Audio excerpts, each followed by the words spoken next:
Rugăciune de dimineață. Doamne, îți mulțumesc pentru o nouă zi, pentru viață, pentru familie și pentru toate binecuvântările Tale. Te rog să mă călăuzești astăzi pe drumul cel bun, să-mi dai înțelepciune, răbdare, putere și o inimă plină de iubire.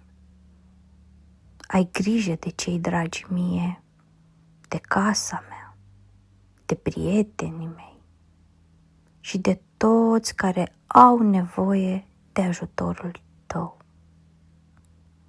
Fă din această zi o binecuvântare pentru mine și pentru cei din jurul meu. În numele Tău, Doamne, amin. Să aveți o zi binecuvântată. Doamne ajută!